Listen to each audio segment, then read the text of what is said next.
gentlemen, the Palace Press Officer, Undersecretary Claire Castro.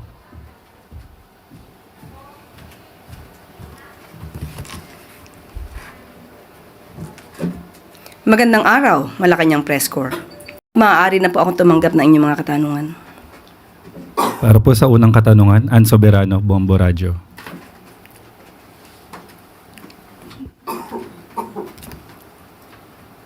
Yusek, good morning. Kuha lang po ako ng reaction from the palace. Kahapon po kasi may pasabog si dating Congressman Saldico at isinama na po niya si Presidential San at House Majority Leader Sandro Marcos. Alam po ba ni Pangulong Marcos yung akusasyon ni Saldico laban kay Kong Sandro na sinasabing nag-insert ng 50 billion may nagkaroon siya ng 50 billion budget insertion. Ano po yung reaction ni Pangulo dito? Unang-una po ay nakapagsalita na po at nagpahayag na po ng denial si Congressman Sandro Marcos. Yan daw po ay kasinungalingan ayon sa kanya. At sa atin naman po, bago tayo magbigay ng anumang tugon dyan, mas maganda po siguro na tapusin na muna kung siya man po yung nagsasalita ni Zaldico ang kanyang mga mensahe, ang kanyang mga di umanong mga kwento mula video 1, 2, 3 hanggang video 4 and 5. Madaling nag-iba ang kanyang hairstyle. Kaya tuwing makikita natin at masasabi natin ang mga inconsistencies, maaaring magbago rin siya ng kwento. So, dapat matapos muna lahat ang kanyang mga sinasalaysay dahil sa tuwing mapupuna natin ang kanyang mga inconsistencies, sumasabay po ang kanyang pagbabago ng kwento sa pagbabago ng hairstyle sa video.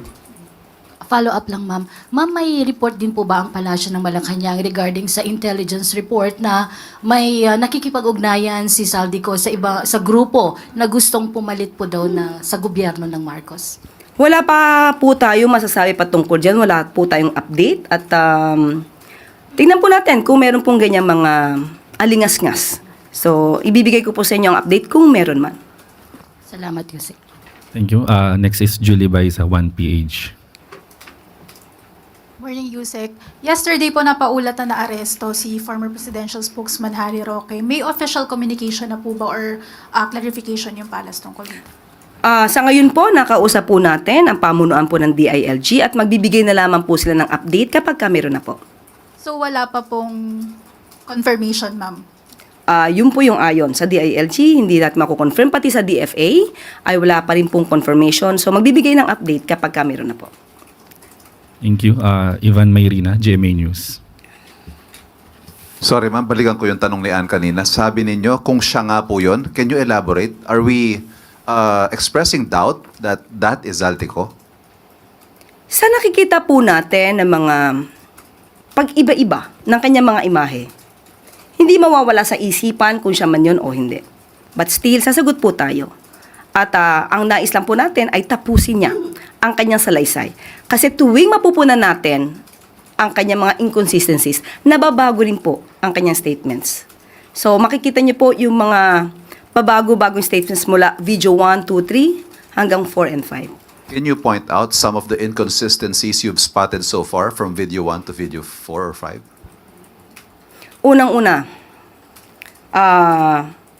hindi niya binanggit sa video 1, 2, ang sinasabing transaksyon ng 2022. Maliwanag na ang binanggit niya na nagsimula daw ang kanyang pakikipag-usap di umano kay Secretary Mina Pangandaman 2024. So nung napuna ang mga inconsistencies, nabago ang kwento. So mas magandang hayaan natin, tapusin niya na muna. Kasi sabi nga natin, tuwing makikita natin ang mga inconsistencies, hindi lang po tayo, pati yung mga ibang mga lawyers, ibang mga eksperto na bumabasa at nadidinig ang kanyang mga sinasabi at napupuna ang inconsistencies, ginagamot nila sa mga susunod na mga videos. Sorry, and what does that have to do with the changes in his appearance, in his hairstyle? Kung isang araw lang tong ginawa, hindi dapat nababago ang itsura. So it means, lumalabas. Iba-ibang araw to ginawa. At malamang ay bumabase sila sa reaksyon ng tao. Sorry. On to my main question. Kahapon po sinagot ni VP Sara Duterte ang tanong kung handa siyang maging Pangulo sakaling magbitiw si Pangulo Marcos. Ang sabi po niya, and I quote, "There is no question about my readiness." Does the President have a message to the Vice President expressing her readiness and willingness to take his place? Handa na po siya maging Pangulo kapag ka po nawala or natanggal ang Pangulo sa pwesto. Tama po ba yon, Sir Ivan?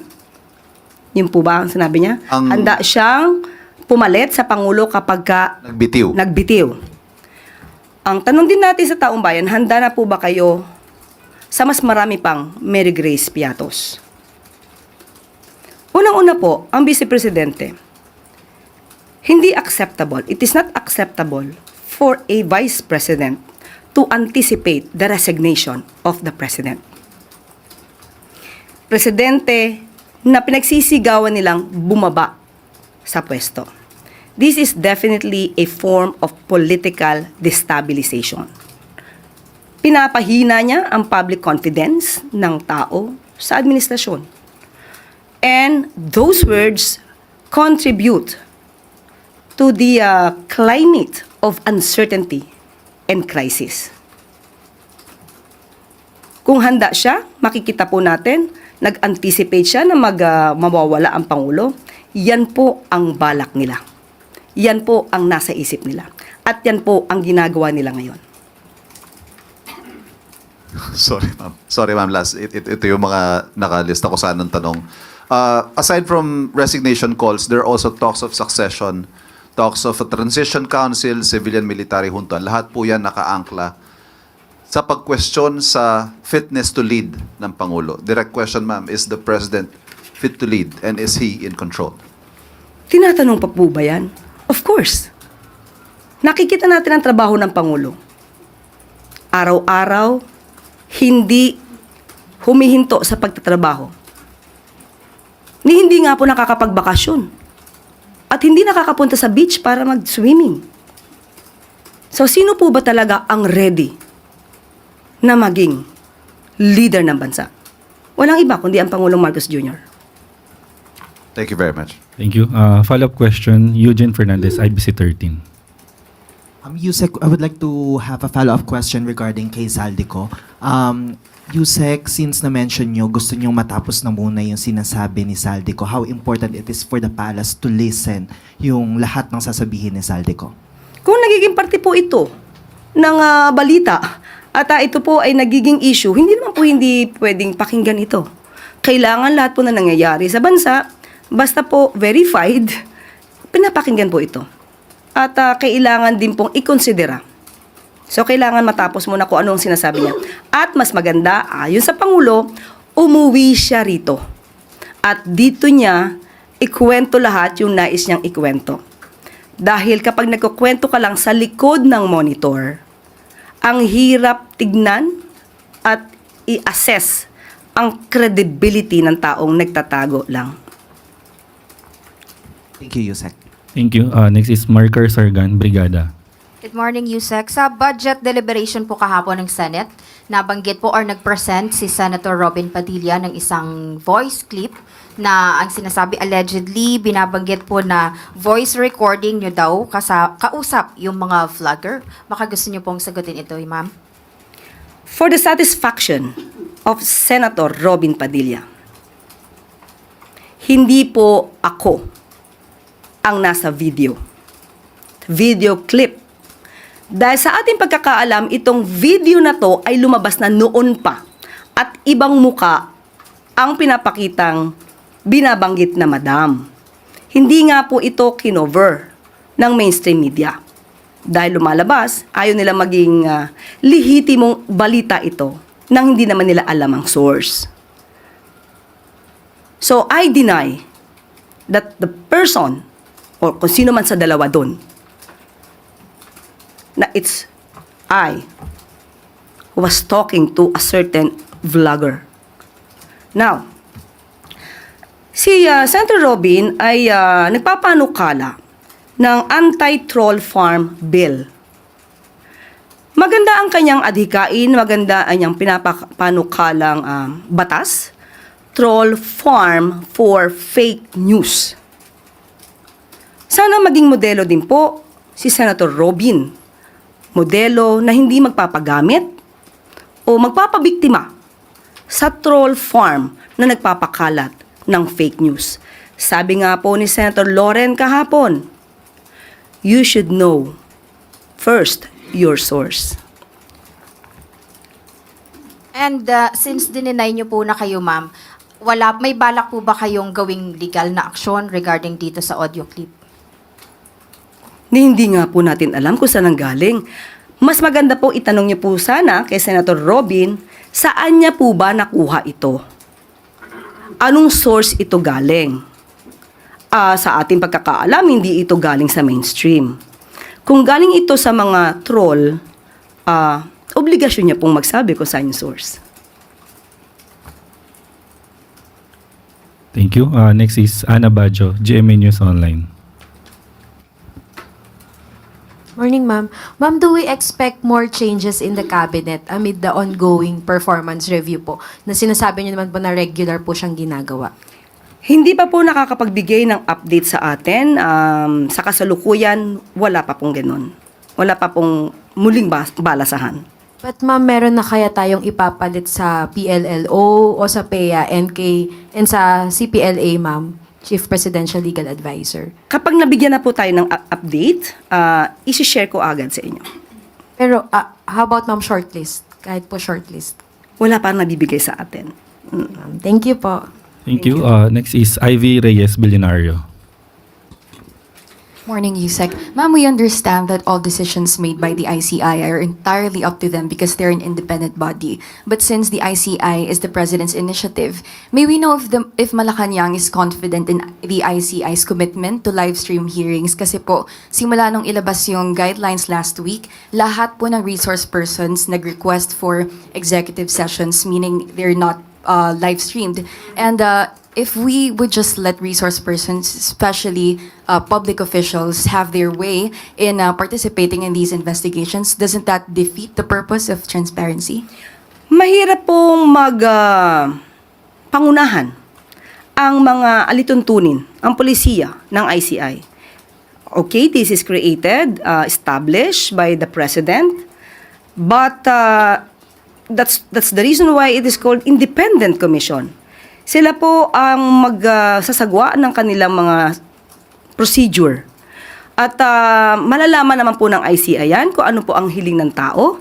At ayon naman sa kanila, may mga legal na basis kung bakit inaalaw nila yung executive sessions. So, mas maganda po na ang katanungan na yan ay sa kanila talaga iba to dahil mas alam nila kung ano ang nagaganap sa hearing nila. Thank you. Next is Chloe Hufana, Business World. Regarding sa cabinet shuffle pa rin, Yusek, is there any truth po na madidissolve ang office ni Secretary Go before? Tinawagan po natin si Secretary Frederick Go at sinabi po niyang madidissolve ang OSAPEA. At muli, anong meron pa? Number one, bakit? And number two po, hindi po ba ito makaka-affect sa mga ongoing trade negotiations such as yung mga FTAs and the tariff po with the US? According to SecGo, ang DTI naman daw po ang siyang nag-handle ng technical and substantial work with regard to trade agreements. So wala naman po maapektuhan. And considering na galing po si Secretary Go sa OSAPEA at siya din naman po ang magiging secretary ng Department of Finance. So magkakatulungan po yun. And kailan po effective tong pagde-dissolve na ito ng office? Pag dumating na po yung papel, isi-share ko po sa inyo. Within the week? Let's see. Okay. Follow-up question, Ace Romero, Philippine Star. Sec, if that's the case, why did the President even create the office? Para magkatulungan. But since si Secretary Go ay mapupunta na rin sa Department of Finance at pareho naman po halos at magkakatulungan, so alam naman po niya ang expertise si Secretary Go. So might as well ma-dissolve ito para konti na lang po ang magiging ahensya. Total, pareho naman po ang naging leader ng dalawang ahensya.